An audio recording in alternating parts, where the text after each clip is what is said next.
So we are here today to talk about Baghead. This is obviously a story and an idea that has been with you for a long time. So it began as a short.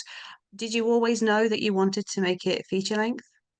Yes, that is the short answer is yes. When I shot Baghead, the reality is that I was looking to shoot a low budget feature movie, and I got scripts from many people, and one of those was Lorcan Really, who wrote the short story. And even if I didn't want to do a short, I had to read it because it's the way I am. It's like, maybe you're missing something here. And I read it, and I was, this is it, because I saw straight away the possibility of creating an iconic character. The story was so well written and it was so funny, it was gritty, it was dark. It wasn't as scary as I was looking for, but that's something that you can work on.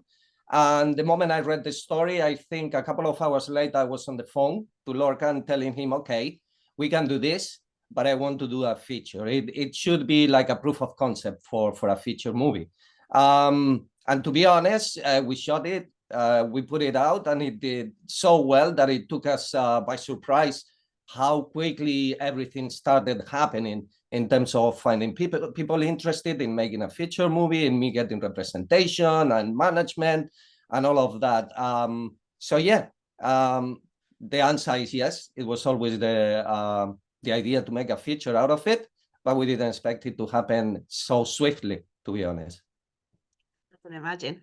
And I think one of the earlier drafts, the character of Iris, was actually an older woman. Why did you guys decide to switch it to a younger woman? And what do you think that her age brings to the story? I think at the beginning, we were trying to find the story. We were trying to find the personal stakes, the emotional stakes. So it wasn't like it was an older woman. It was more like it was open. Um, and at the beginning, when Christina started writing the script, it was about this woman trying to reopen the pub that she had inherited from her dad. But then when you start the process of casting, and we had the opportunity to cast Freya, it was like, could we do it for a younger person, a younger character? And how would this change the story? And for me, it was, I always wanted to make it about grief, and the grief of this character not only having lost her dad, her mom before, but more or less not having a proper childhood, grieving on that childhood that she really never had, and trying to find out why her dad was never there. So having someone that was younger changed the story in a really interesting way, in making someone that is more not as level-headed as when you are maybe in your 30s. So you're in a difficult position in life. You inherit this pub and you think, oh shit, I might sell it and make some money. And all of a sudden you discover, oh, there is this thing in the basement that not only gives me power, that also can make me really, really wealthy. And that was the interesting bit of taking someone younger, someone that hasn't got as much experience and had made sometimes decisions, a bit hot-headed decisions. And that was the interesting bit of having someone younger as protagonist. Right, because you mentioned control, because that's kind of something that Iris hasn't really had in her life before. So this is kind of her first experience of control as well. I mean, that must have been quite an interesting thing to delve into. And it was something when I spoke to Freya at the beginning and we started discussing the character and where she was coming from and so on, that was the core idea for the character. And that's why she get hooked into this basement, and why she keeps the place without even consulting Katie in the first place, because that's what they had decided, don't do anything before I'm there, but she does. Why? Because she never had control of her life. Life was always taking her places that she didn't want to be, or where she had no agency. And for me, I think when you're going through these rites of passage, when you are going into adulthood, you have this sense of, okay, I'm getting my life under control. My life is going to be what I want it to be. And that what happened to Iris. She gets into that pub and she starts seeing, okay, not only I have control of my life, I have financial control of my life. And I have some power and some respect that this entity is giving me. People come to me because I have that power. So yes, it's about control on their life, but it's also about the power that this entity gives you. And horror often explores kind of grief and, like you've got Pet Cemetery with people bringing people back from the dead. Last year there was Talk to Me, which was again about trying to communicate with the dead, like in Baghead. What do you think it is about, this particular sort of narrative that really appeals to audiences and makes it sort of keep coming back? I think that's is the main thing.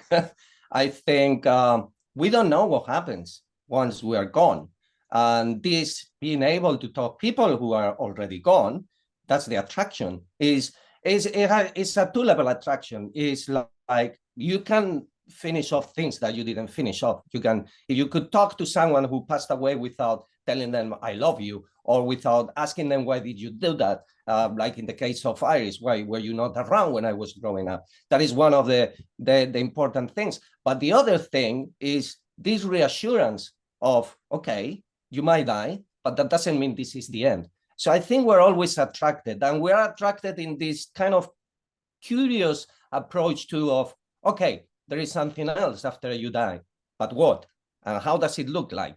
And that makes people like me to have all the kind of crazy ideas and go like, this is what happens after you die. This could be what happens after you die. And that, I think that is very interesting for creatives, but it's also interesting for everyone, because for me, is the core of this movie. Who would you talk to if you could? Yeah, exactly. And obviously, Baghead herself is, it's quite there's a very specific look to her. Horror films that are based on, their monsters. How did you go around sort of designing the look of Baghead? Well, for me, it was there was a bit of finding the backstory of Baghead, what happened for her to become the entity that she is.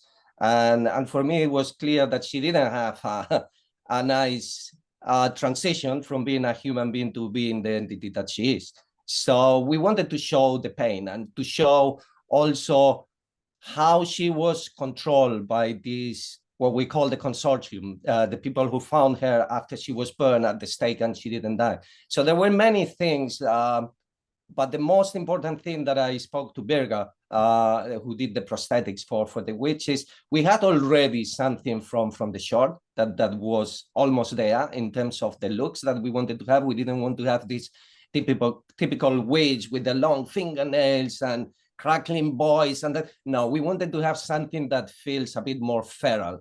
I'm a big fan of paganism, and I think I piggyback into that with this, something that is more earthy, that you can see it in the skin, in the texture of her face, the eye missing, because all the troubles that she went when she was captured and when she was probably tortured the whole time. So we wanted to piggyback into that. Yes, it makes it a scary character, but it also makes a character where you can see the suffering. And you can see also one of the things that I think in this story was important and that we needed to put in, even if sometimes you are into, are we doing too much heavy lifting? I never wanted her to be really the body. I really think that she's also a victim. And that's why we have a moment when she's telling Iris, we're both prisoners in this basement, because it's not our choice to be here, is the circumstances. So that, I think, coming back to the characteristics of the witch and how she looks and so on, it was a mix of this trying to make her scary, but also trying to find people to understand that she went through a lot of pain. I definitely think that comes across. Well, I will wish you best of luck with the film's release. I hope everyone goes to the cinema to see it. Thank you for your time. Thank you very much. Thank you.